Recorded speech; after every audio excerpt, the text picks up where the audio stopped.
Em 2019, são estimados 33 mil novos casos de câncer de pulmão aqui no Brasil. No Rio Grande do Sul, este é o segundo tumor mais incidente em homens e o terceiro em mulheres.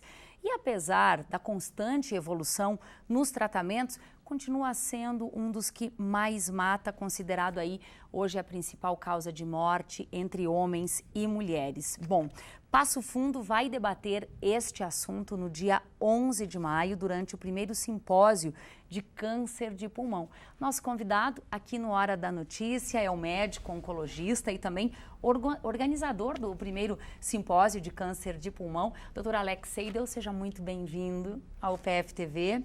Quero começar lhe perguntando as principais causas do câncer de pulmão, doutor. Tudo bem, Thaís?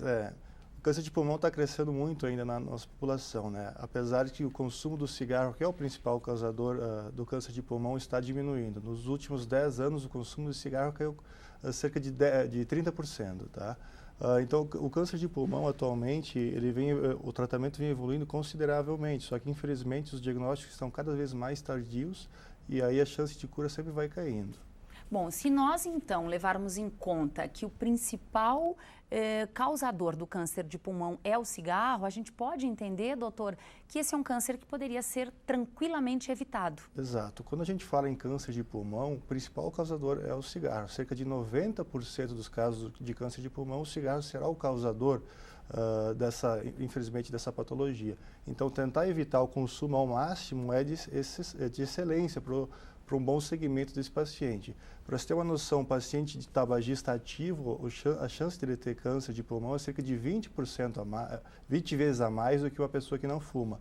E um tabagista passivo também, que é aquela pessoa que convive com o tabagista, a chance de ele ter um câncer de pulmão também é cerca de 5 vezes maior, mesmo não fumando. Então, daí a importância de cessar o consumo do tabaco. Quem parou de fumar há algum tempo já consegue ter um risco menor de desenvolver a doença. Com certeza. Quanto antes você conseguir parar, a chance sempre vai diminuindo. Isso é gradativo.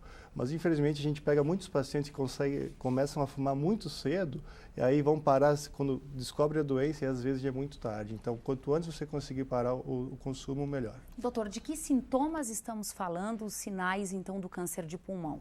Os sintomas são muito inespecíficos. Infelizmente, quando a gente fala em sintomas em câncer de pulmão, a gente já está falando de uma doença mais avançada. Os principais sintomas são febre, tosse com presença de sangue ou não, perda de peso sem uma causa aparente, dor no peito, uma falta de ar que vem piorando. Mas, infelizmente, esses sintomas só são encontrados numa doença muito avançada que, às vezes, a gente já não tem uma possibilidade de cura. Para você ter uma noção, 16% dos diagnósticos de câncer de pulmão são estágios iniciais e a grande maioria são estágios, infelizmente, já com metástases, quando é um estágio mais avançado da doença. Com relação a estatísticas de cura, elas estão então ligadas diretamente ao período que a doença é descoberta. A chance de cura acaba sendo menor com esses números, doutor. Exato. Quanto antes eu consigo diagnosticar essa doença, o tratamento vai diferenciar também. No estágio mais inicial, a gente consegue fazer um tratamento com cirurgia ou, às vezes, radioterapia. E no estágio mais avançado, a gente tem a presença da quimioterapia. Então, conforme esse estágio é mais avançado, a sua chance de cura é muito menor. Quanto antes o diagnóstico, maior a chance de cura. Bom, doutor, assuntos como esses que nós estamos falando aqui, de sintomas, de tratamento e novidades nessa área, serão discutidas em um congresso que vai acontecer em Passo Fundo. Exato. Nós da CTCAM, então, no sábado, dia 11 de maio, estamos organizando o primeiro simpósio de câncer de pulmão.